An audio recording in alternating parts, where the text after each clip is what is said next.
महाकाय सूर्यकोटि समप्रभ निर्विघ्नं कुरु मे देव सर्वकार्येषु सर्वदा। जब रात होती है तो हम एक दिया जला लेते हैं और उस रोशनी में खुद को महफूज समझते हैं, मगर उस रोशनी के परे जो अंधेरा है वो अपने अंदर बहुत सारी कहानियां समेटे हुए है और इन्हीं कहानियों को आपको लेकर आता है रात के अंधेरे में।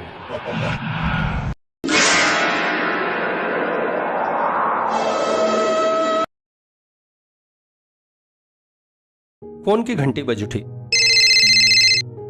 फोन उठाते ही एक यांत्रिक स्वर सा सुनाई दिया, 4622 4622।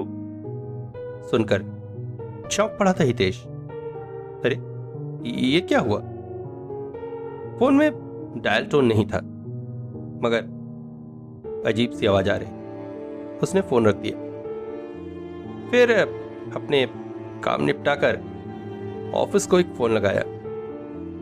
कान में रिसीवर लगाते ही साथ आवाज फिर से आई, 4622 4622। चौंक पड़ा था वो। फोन खराब हो गया क्या? हितेश इस कंपनी में अभी जनरल मैनेजर की पोस्ट पर प्रमोट हुआ है और ये फ्लैट उसे अलॉट हुआ है।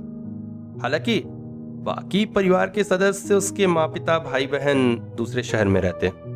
उसने भी शादी नहीं की है। फ्लैट काफी बड़ा सा है और ऑफिस की तरफ से ही सर्वेंट्स भी दिए गए हैं। घर की साफ सफाई के लिए, खाना पकाने के लिए अलग अलग सर्वेंट है, इसलिए शादी का विचार तो अभी दिमाग में आया भी नहीं। उससे पहले चंद्रशेखरन नाम के एक व्यक्ति उसके पद पर थे जो अभी रिटायर हुए हैं। इन दिनों चेन्नई में कहीं अपने गांव में फूलों की खेती कर रहे हैं। वो भी काफी दक्ष इंसान थे। ऑफिस की तरफ से ही ये फोन भी फ्री में ही मिला है, इसलिए मोबाइल का यूज करने की अपेक्षा इसी के जरिए वो कॉल वगैरह कर लेता है। ऑफिस पहुंचकर उसने अपने रिसेप्शनिस्ट को फोन के दफ्तर में शिकायत दर्ज कराने की बात कही और इसके बाद अपने काम में व्यस्त हो गया। दोपहर को लंच के समय अचानक उसे अपने घर के फोन की याद आई। उसने ऑफिस से ही एक कॉल लगाया। रिंग बज रही थी। फिर अचानक किसी ने कॉल रिसीव किया। एक अजीब सी सिहरन से भर उठा था हितेश। इस वक्त उसके फ्लैट में कोई नहीं होता है। हाँ, अलबत्ता फ्लैट लॉक करके वो चाबी खुद लेके आया है। फिर फोन किसने रिसीव किया? फोन की दूसरी तरफ से कोई आवाज नहीं था। फिर अचानक फोन काट दिया गया। कुछ समझ नहीं आ रहा था हितेश को, वो क्या रहा। रात को जब घर पहुंचा तो उसने फोन को ना छूना ही सही समझा। खाना ना खाकर सो गया। काफी गहरी रात में अचानक कॉल आया। चौंक पड़ा हितेश। कहीं उसके माँ या पिता की तबीयत तो खराब नहीं हो गई? भाई या बहन ने ही कॉल किया होगा इन्फॉर्म करने के लिए। तुरंत ही उसने कॉल रिसीव किया। हेलो, 4622 4622। दोबारा वही आवाज। चौंक कर फोन अपने कान से हटा दिया और रिसीवर ऑफ कर दिया। आखिर ये हो क्या रहा है? और ये 4622 है क्या? अगले दिन ऑफिस में काम करते हुए एक लेटर पर डेट की तरफ ध्यान जाने पर अचानक हितेश चौंक पड़ा। 31 मई 2022, 31/5/22। मतलब फोन में जो सुनाई दे रहा है, कहीं वो 4 जून 2022 की तारीख तो नहीं? पर क्या होने वाला है उस दिन? ये क्या उसे कोई चेतावनी है? और है भी तो कौन उसे चिता रहा? कुछ समझ नहीं पा रहा था वो। अगले दिन सुबह नाश्ता करके ऑफिस के लिए तैयार हो रहा था, अचानक फोन बज उठा।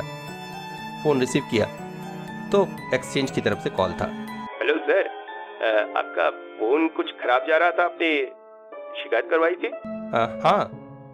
मगर यहाँ से तो आपका फोन सही है, आप चाहे तो किसी को कॉल करके भी देख सकते हैं, हमें तो कोई फॉल्ट नहीं मिला। मगर जो कुछ भी उसके साथ हो रहा था उस विषय में उसने बोल दिया। अब हो सकता है सर कुछ कंप्यूटराइज गड़बड़ हो, अब जानते तो हैं गवर्नमेंट का काम, मशीनें पुरानी होने लगी हैं मगर उसे बदलता कोई नहीं है। इनकन्वीनियंस के लिए sorry sir. Oh that's okay, that's okay.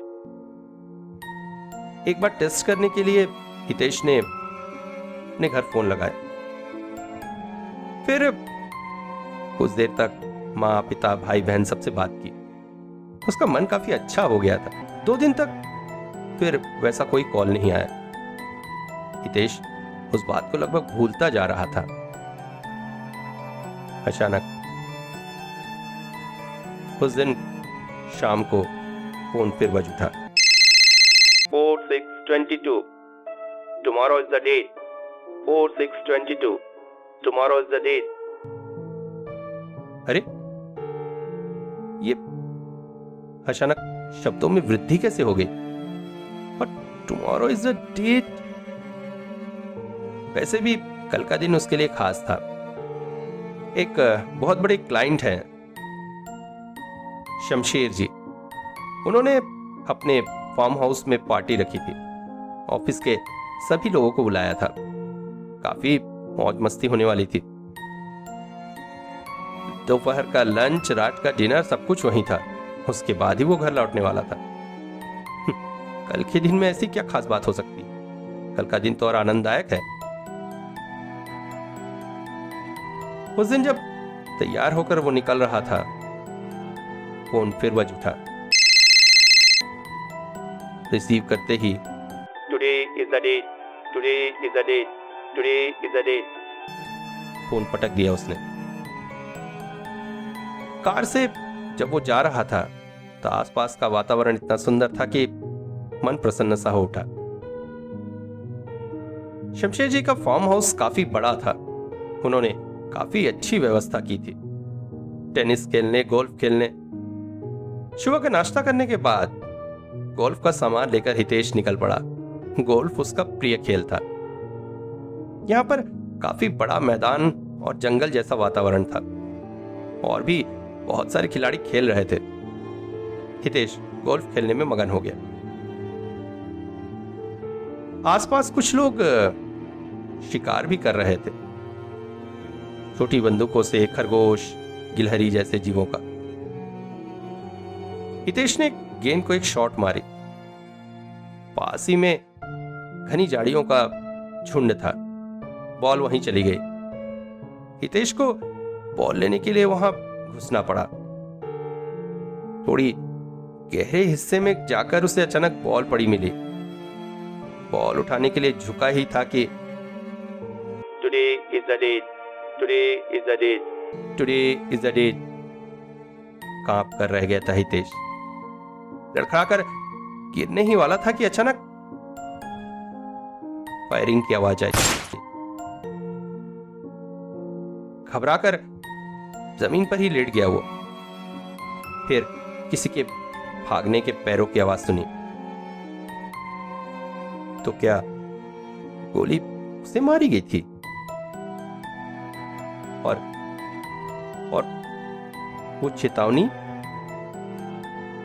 क्या सचमुच उसके लिए थी? किसी तरह से बॉल निकालकर बाहर आ गया।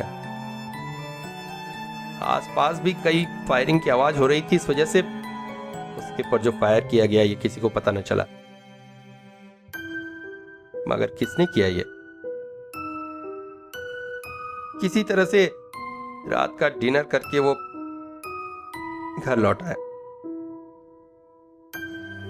अगले दिन मन में हजारों प्रश्न लिए वो तैयार हो रहा था कि अचानक फोन घनघना उठा।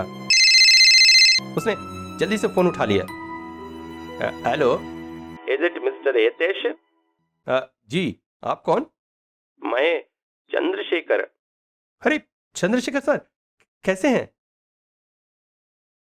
चंद्रशेखर सच में एक दक्ष व्यक्ति था। जब उसकी रिटायरमेंट हुई तो ऑफिस ने उसे बड़े पोस्ट पे एक्सटेंड करने की बात की थी, मगर वो अपने फूलों की खेती में व्यस्त होना चाहता था। आज अचानक हितेश को उसका फोन आया तो वो चौंक पड़ा। चंद्रशेखर बोला, everything is okay mister Hitesh, office is running smoothly. जी सब कुछ ठीक है। अच्छा, उधर एक शाहजी करके क्लाइंट, उसका एक बिल वो आपने पास कर दिया क्या? नहीं सर, उस बिल में मुझे कुछ गड़बड़ी दिखी, इसलिए हेड ऑफिस को चेक करने भेजा है। Actually I think that bill was totally back. मैंने भी वो बिल रोक दिया था, मगर शाहजी ऊपर से जितना अच्छा दिखता है उतना अच्छा नहीं है, उससे थोड़ा संभल के रहना। क्योंकि आपने भी उसका बिल रोका, आपकी जान को भी खतरा हो सकता है। मेरे पे भी एक दो बार अटैक हुआ था। जान को खतरा? कल ही मुझ पर अटैक हुआ है सर, मैं बच गया हूं। And that is amazing. उसके बाद जो कुछ भी हुआ था हितेश ने सब चंद्रशेखरन को बता दिया। सुनकर वो बोले, इसमें कोई बहुत अजीब बात नहीं, मैं भी इसी वजह से बचा। अच्छा मिस्टर हितेश, एक बात बोलता है, आप जिस प्लेट में रहता उसमें एक आत्मा भी रहती है। घबराने का नहीं, that was a friendly ghost. बस ऐसा कुछ मत करना कि उसका अपमान हो, उससे डरना मत, और वो जो हिंट दे उसको मानना। फिर आपका लाइफ बहुत स्मूथ हो जाएगा, और जैसा आप अभी बचा है वैसा ही बचा रहेगा। सुनकर हितेश स्तब्ध था, समझ नहीं पा रहा था क्या जवाब दे।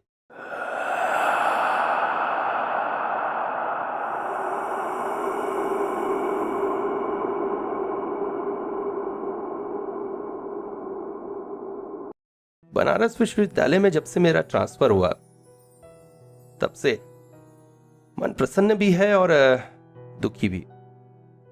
घर वालों को छोड़कर बनारस आना पड़ा। यहां एक घर किराया लेकर रह रहा हूं। ज्यादा जान पहचान वाले हैं नहीं, वैसे भी मेरा स्वभाव जैसा है, लोगों से बहुत आसानी से मैं मिलजुल नहीं सकता हूं। इसी वजह से मैंने समय गुजारने का एक साधन बना लिया।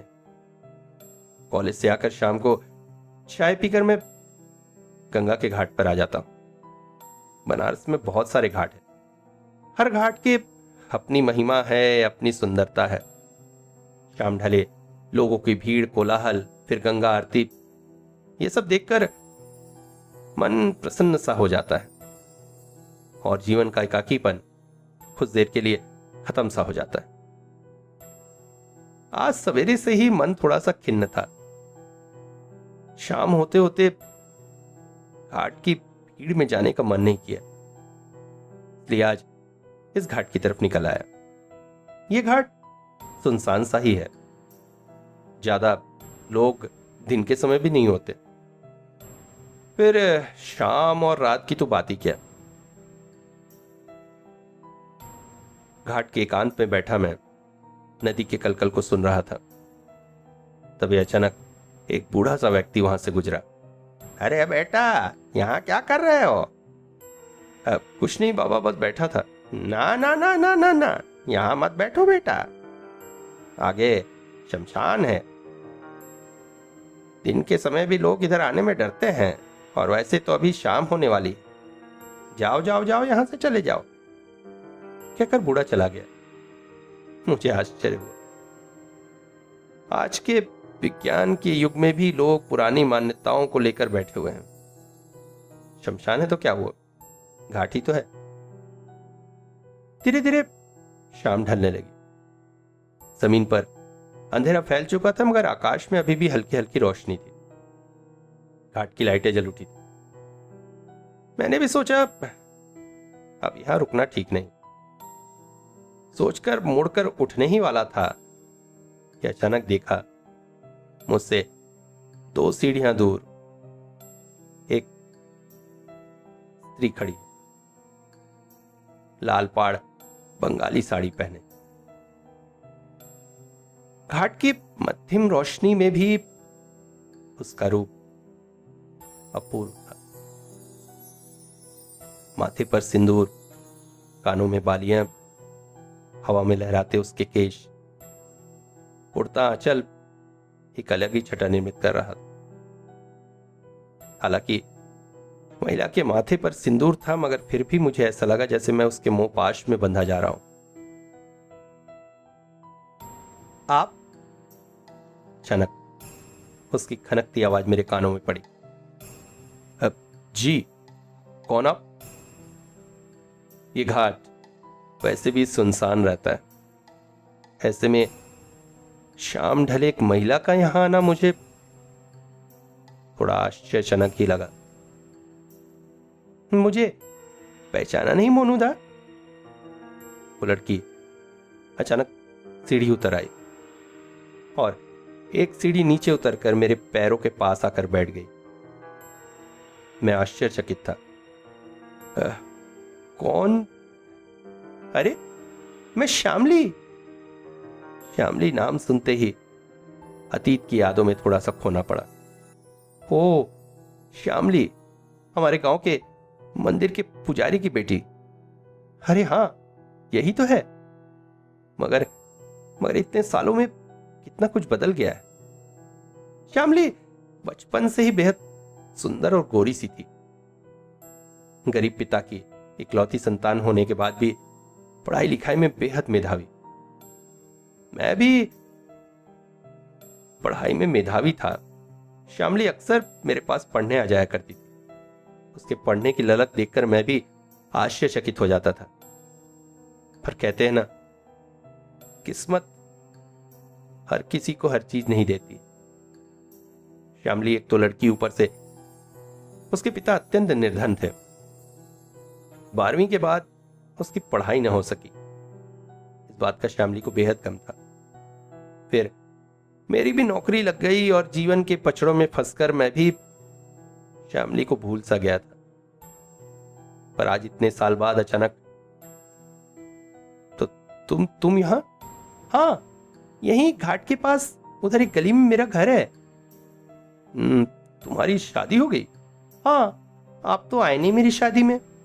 अरे, तुम तो जानती हो। हाँ हाँ, पता है, आप बहुत बड़े हो गए हैं, बहुत व्यस्त हो गए हैं। पर तुमने अचानक, आप मेरे घर की गली के सामने गुजरे थे ना, तो मैंने आपको पहचान लिया था। मैं आपके पीछे पीछे आई तो देखा आप यहां बैठे हैं। मैं भी अक्सर यहां आकर बैठ जाती हूँ। तुम्हारे पति? वो फैक्ट्री में फोरमैन है। दिन भर उनकी ड्यूटी रहती है। मेरे पास तो करने को कुछ नहीं। खाली रहती हूं तो यहीं आ जाती हूं। पर ये घाट तो शमशान घाट है ना? पर उसमें क्या हुआ? दूसरे घाटों में भीड़ भाड़ मुझे उतना पसंद नहीं। यहां का एकांत ही मुझे भाता है। अच्छा मोनूदा, मेरी एक मदद करोगे क्या? मैं ना बीए का एग्जाम दे रही हूं, दर्शन शास्त्र में। आप तो प्रोफेसर हैं उसके, आप मुझे पढ़ा देंगे जरा? हाँ, मैं कोई परेशानी नहीं। मेरा घर पास ही में है। आप अगर रोज आकर। ठीक है श्यामली, परेशानी क्या है इसमें? तो चलिए ना, आज ही से मुझे पढ़ा दीजिए। चलिए, मेरा घर पास ही में है, आइए ना। मेरा हाथ पकड़कर वो मुझे खींचने लगी। मैं भी उसे मना न कर सका। घाट से थोड़ी दूरी पर एक गली थी। गली जैसे जैसे अंदर जा रही थी, अंधेरी और सीलन भरी होती जा रही थी। श्यामली यहां रहती है? एक घर के पास रुककर उसने कहा, आइए, अंदर आइए। ताला खोलकर मुझे अंदर ले गई। घर छोटा मगर बहुत करीने से सजा हुआ था। बचपन से ही श्यामली को साफ सफाई की बड़ी बीमारी है। एक कोने में एक टेबल था, वहीं बैठकर मैं श्यामली को पढ़ाने लगा। अक्सर शाम को मैं उसे पढ़ाने जाता। श्यामली बेहद मेधावी विद्यार्थी थी। शादी के बाद भी उसकी उस बात में कोई कमी ना हुई थी। मेरी पढ़ाई हर चीज बहुत जल्दी वो ग्रहण करती। इसके अलावा मैंने महसूस किया मृत्यु के बाद आत्मा की स्थिति पर जिस गहराई से वो बातें करती थी, दर्शन का प्रोफेसर होने के बाद भी मैं उतनी गहराई तक नहीं जा सका था। 2 महीने के अंदर श्यामली ने 3 साल का कोर्स खत्म कर लिया था। मुझे भी आश्चर्य था। भाई श्यामली, तुम एग्जाम तो बीए फर्स्ट ईयर का दोगी, मगर तुम अब बीए फाइनल ईयर तक के लिए तैयार हो। मैंने जानबूझकर ही जल्दी जल्दी सब कुछ किया। क्या पता 3 साल तक आप आए ना आए। अब मैं आराम से 3 साल का एग्जाम दूंगी। भैया, ये सब आपकी वजह से हो सकेगा। अच्छा चलो, रात हो रही है, मैं निकलता हूं, कहकर मैं चला आया। 1-2 दिन में शायद अब श्यामली के यहां जाना कम करना पड़े, क्योंकि जब पढ़ाई हो गई है तो जाने का क्या मतलब। घर पहुंचकर मैं मुसीबत में फंस गया। आते आते घर की चाबी श्यामली के टेबल पर ही छोड़ आया था। अब ताला कैसे खोलूं? श्यामली का घर मेरे घर से काफी दूर था। आने जाने में काफी समय लग जाता। किसी ताला तोड़ने वाले को बुलाऊं, मगर अब रात के 8 बज रहे। अब तो वो भी नहीं मिलेंगे। अब यही चाह रहा था श्यामली के घर जाकर चाबी ले आऊं, पर उसका पति घर आ जाएगा। श्यामली नहीं चाहती थी कि उसके पति को की पढ़ाई के बारे में पता चले। क्या हुआ, कोई बहाना बना दूंगा, चाबी तो जरूरी है, सोचकर उसके घर चल पड़ा। गली में पहुंचते पहुंचते रात के 9:30 बज रहे थे। गली वैसे ही सुनसान थी, मगर श्यामली के घर के सामने पहुंचकर मैं परेशानी में घिर गया। दरवाजे पर ताला लगा था। अरे, मोहल्ला इस तरह से शांत था कि आसपास कोई इंसान भी नहीं दिख रहा था। मजबूर होकर पास के घर का दरवाजा ठकठकाना पड़ा। एक बूढ़े ने दरवाजा खोला। क्या है? जी, ये आपके पास के घर में, हाँ, किराए के लिए खाली है। खाली है? मगर वहां तो किराएदार रहते हैं ना। भैया, कौन से ठेके से पी कर आ रहे हो? अरे, ये कैसी बात कर रहे हैं आप? तो कैसी बात करूं यार, है? घर पिछले 5 सालों से खाली पड़ा है और तुम कहते हो। देखिए, मैं पिछले कुछ समय से उस घर में श्यामली को पढ़ाने आते रहा हूं। श्यामली नाम सुनते ही जैसे वो व्यक्ति चौंक सा पड़ा। आज भी आया था, मेरी चाबी अंदर छूट गई है। अगर दरवाजे का चाबी हो तो खोलिए, मुझे चाबी लेनी है। तुमको ना अब मैं 2 थप्पड़ मारकर यहां से भगाऊंगा, शराबी कहीं के। ये क्या बकवास कर रहे हैं आप? तब से हो गया है मैं चुप हूं तो ये बार बार शराबी कह रहे हैं। आपको शराब की गंध आ रही है? अचानक हम दोनों में हुई बहस को सुनकर और भी कुछ अड़ोसी पड़ोसी निकल आए। जब सबने मेरी बात सुनी तो सभी आश्चर्यचकित थे और मुझ पर ही हंस रहे थे। मैं भी आश्चर्यचकित हो रहा था। ये लोग कैसे स्वभाव के व्यक्ति हैं और ये सब क्या हो रहा है? अंत में काफी बहस के बाद तय हुआ कि घर की चाबी लाई जाए और खोला जाए, देखा जाए कौन सही है कौन गलत। मकान मालिक भी खिंचा गया।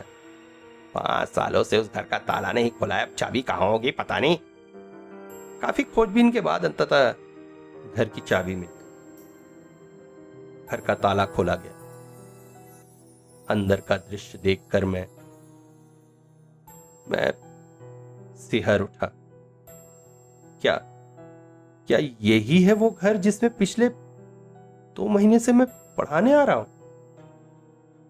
चारों तरफ अंधेरा, सीलन, मकड़ी के जाले, चूहे। कैसे हो सकता है? रोज जब मैं आता था घर तो करीने से सजा होता था, और आज देखिए देखिए, यहीं आते थे आप पढ़ाने। मैं मगर सबकी नजरें उस समय स्तब्ध हो गई जब धूल भरे उस टेबल के एक कोने में मेरे घर की चाबियां रखी हुई। बाद में पता किया तो पता चला श्यामली का पति बेहद शराबी था। अक्सर उसे मारा पीटा करता था। गरीब की बेटी ले देकर तो शादी हुई थी, सब कुछ चुपचाप सहती थी बेचारी। फिर अचानक गर्भवती हो गई। पति इस पर भी अप्रसन्न हुआ। उसका मानना था कि उसकी बीवी उससे नहीं अपी तो अपने यार से, इसलिए उस हाल में भी उसके साथ मारपीट करता था। एक दिन अचानक जमीन पर गिरने से उसका मिसकैरेज हो गया और उसी के माध्यम से उसकी भी मौत हो गई। तब से यह घर खाली पड़ा है। श्यामली को बीए पढ़ने की बेहद इच्छा थी, मगर उसकी वो इच्छा पूरी न हो सकी। शायद मरने के बाद उसने अपनी वो इच्छा पूरी की। उसी शमशान घाट में तो उसकी लाश जलाई गई थी, और मुझे वहां पाकर शायद वो अपनी उस इच्छा को रोक न सकी। मेरे लिए भी जीवन भर का अनुभव रहा।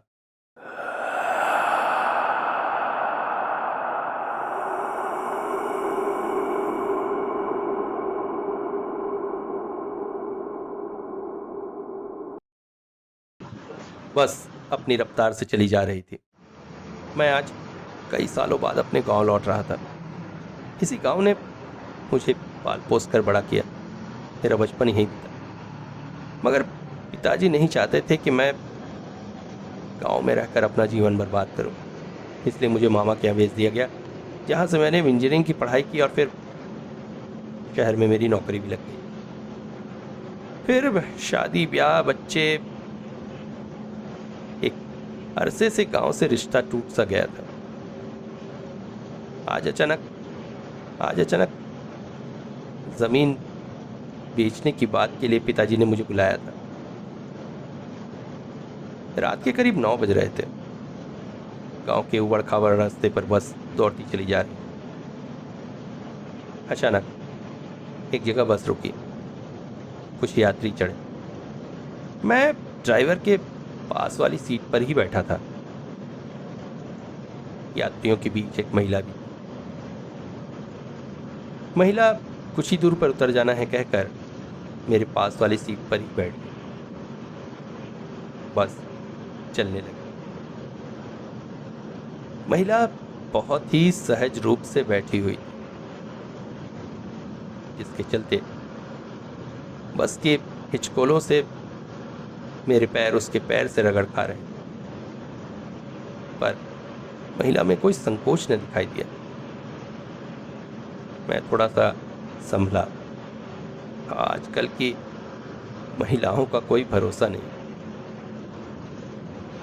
पता चला अचानक कह देगी मैं उसके साथ छेड़छाड़ कर रहा हूं और मुझे पिटवा देगी। इसलिए मैं ही खुद को सिकोड़ कर बैठ गया। मगर आश्चर्य, महिला तो और सहज हो गई। बैठने के लिए और जगह ऑक्यूपाई कर। अब बस के हिचकोलों से मेरा शरीर उसके शरीर से रगड़ खा रहा था। मैं थोड़ा और असहज हो गया। हालांकि बस में और भी सीटें खाली थी, मगर वो यहीं आकर क्यों बैठी मुझे समझ में नहीं आ रहा। अचानक बस धीमी होते होते रुक सी गई। सामने जंगल सा था, मगर वहां पर कुछ अजीब चीज हो रही थी। सब यात्री और बस ड्राइवर सम्मोहित से उसे देख रहे थे। ऐसा लग रहा था सामने विवाह का आयोजन है।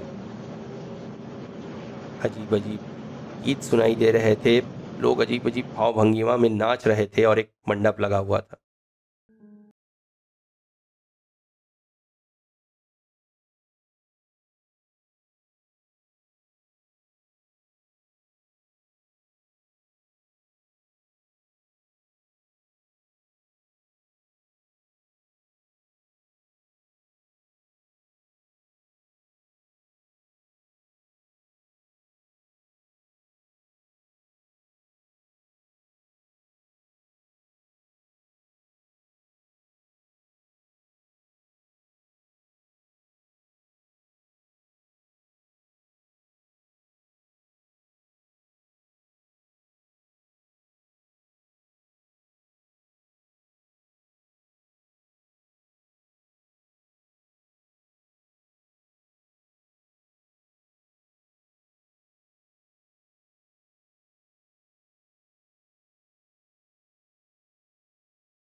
देखो देखो, सामने मंडप सजा है, शादी हो रही है।